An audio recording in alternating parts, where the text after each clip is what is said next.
Salut tout le monde, c'est NoCatch34 et j'espère que vous allez tous très bien. Écoutez, pour ma part ça va nickel. Et aujourd'hui on se retrouve pour parler du retour du championnat mondial poids lourd à la WWE. C'est tout simplement Triple H qui nous a donc fait l'annonce lors du dernier Raw. Donc ça reste une énorme news, hein. C'est pour ça que j'ai décidé de vous en faire une vidéo. Et du coup je vais un peu vous donner dans un premier temps mon avis concernant le retour en fait de ce titre poids lourd, de ce titre mondial à la WWE. Je vais aussi vous évoquer la raison principale, même si elle est assez logique, et en plus Triple H nous l'a évoqué lors du dernier Raw. Et voilà, je vais aussi vous donner quelques informations par rapport à ce titre, parce que il y a quand même pas mal de choses à savoir par rapport tout simplement à ce nouveau titre, enfin au retour de ce nouveau titre on va dire, enfin bref c'est assez compliqué. Déjà le design, je suis plutôt fan personnellement. Je trouve qu'on est vraiment dans le thème du championnat mondial poids lourd, hein, qui ressemble un petit peu à celui qu'il y avait avant. Donc n'hésitez pas à me donner un petit peu votre avis concernant le design. Donc voilà. Alors la raison principale, c'est tout simplement que Roman Reigns, comme vous le savez, il approche tout doucement des 1000 jours de règne en tant que champion WWE et universel. Et un titre qu'il ne défend plus chaque mois, hein, comme vous avez pu le remarquer je pense. Donc c'est forcément une situation qui arrange bien Roman Reigns, hein, mais pas les autres superstars et pas non plus les fans, hein, bien évidemment, qui méritent mieux, hein, selon Triple H. C'est assez logique.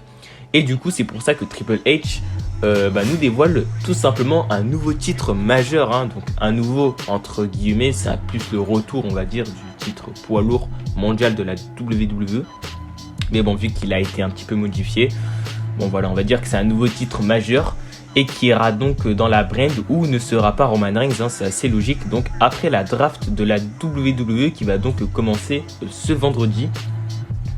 Donc c'est une ceinture qui ressemble fortement à la Big Gold Belt qui était donc, je crois qu'elle a donc disparu en 2013, hein, si je dis pas de conneries.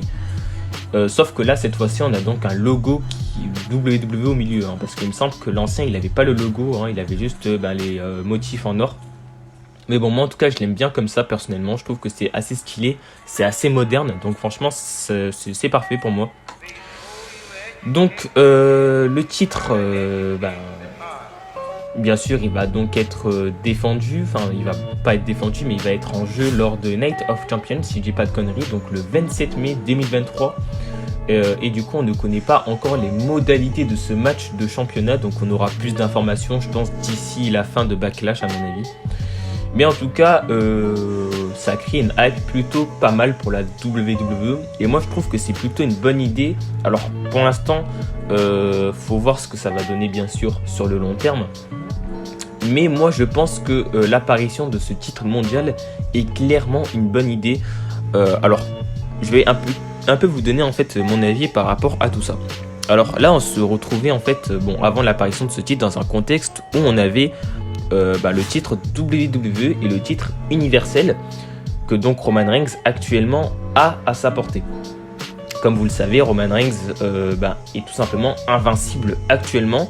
Et pour l'instant, personne n'arrive à le battre, même Cody Rhodes qui était l'un des grands favoris, si ce n'est le grand favori pour battre Roman Reigns lors de WrestleMania, ce qui malheureusement n'est pas arrivé.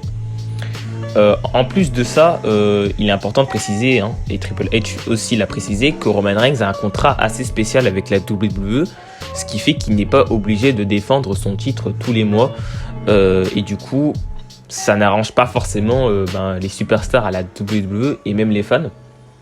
Donc l'apparition de ce titre vient à pic pour moi, mais c'est pas forcément la raison principale pour moi. En tout cas c'est pas ce qui est prédominant dans tout ça.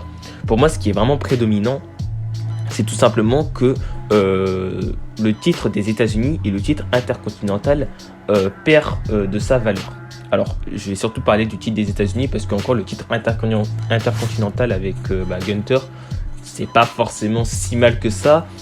Mais voilà, je trouve que personnellement, au fil des années, on a perdu de la valeur avec le titre des États-Unis.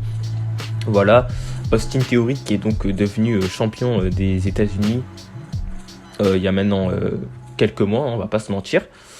Le fait qu'il ait affronté John Cena, moi je me suis dit que ça va quand même lui donner une plus grande hype, bon, pas vraiment, hein. On voit pas trop le titre on voit pas trop le titre des États-Unis. C'est vraiment un titre qui est plus que secondaire maintenant à la WWE. Ça a toujours été un titre secondaire, mais là il est vraiment passé encore plus au second plan, ce que je trouve assez dérangeant, puisque je sais pas si vous vous souvenez, mais en 2015, hein, par exemple, lorsque John Cena était champion des États-Unis, bah, c'était limite l'un des titres majeurs de la WWE. Bon, c'est vrai que John Cena, ça reste quand même une grande star, mais ce titre avait quand même une très grande importance à la WWE, notamment lorsqu'il faisait des Open Challenge, pardon. C'était vraiment incroyable et ça donnait vraiment de la valeur au titre. Sauf que depuis tout ça, malheureusement, le titre des États-Unis, alors déjà, a connu un redesign qui, moi personnellement, ne me plaît pas trop, mais bon, c'est pas la chose la plus importante à mon avis, même si ça joue quand même pas mal. Mais c'est surtout le fait que maintenant, il n'y a plus vraiment de valeur apportée, on va dire, à ce titre des États-Unis et même ce titre intercontinental qu'on voit moins, je trouve, même si là, ça va beaucoup mieux avec Gunther. Donc, bon, l'apparition de ce titre mondial pour moi est quand même quelque chose d'assez bien, dans un sens, mais dans un autre sens, j'ai peur que du coup, les titres intercontinentaux et les titres des États-Unis baissent encore plus en valeur, déjà que la valeur avait quand même pas mal baissé, on va pas se mentir. Donc voilà, moi je pense que c'est une bonne idée, mais dans une certaine mesure, forcément, la mid-card va donc se trouver encore plus basse maintenant avec les titres intercontinentaux et les titres, le titre des États-Unis, tout simplement, ce que je trouve assez dommage, malheureusement.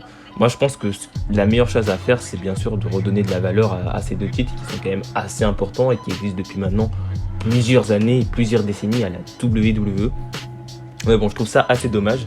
Mais sinon, si on parle juste du titre mondial, bien sûr que c'est une bonne idée, hein. Voilà, ça va créer du star power, ça va créer peut-être des nouvelles stars, ça va en plus avec la draft créer de nouvelles rivalités très intéressantes, ça va aussi créer de la hype lors de Night of Champions. Donc honnêtement, c'est pas mal. En plus, on va savoir qui sera le tout premier champion avec cette ceinture, tout simplement, ce qui va donc pouvoir créer une nouvelle superstar, potentiellement, on ne sait pas. Et voilà, c'est à peu près mon avis concernant l'apparition de ce titre. N'hésitez pas un peu à me donner votre avis, vous aussi, dans les commentaires par rapport à ça. Est-ce que c'est une bonne idée? Est-ce que c'est une mauvaise idée? Est-ce que vous êtes mitigé? Moi, je suis un peu mitigé, mais je trouve aussi que ça reste une bonne idée. Donc voilà, n'hésitez pas à me donner votre avis dans les commentaires. En tout cas, j'espère que cette vidéo vous aura plu. Nous, on se retrouve prochainement pour une toute nouvelle vidéo. Ciao tout le monde.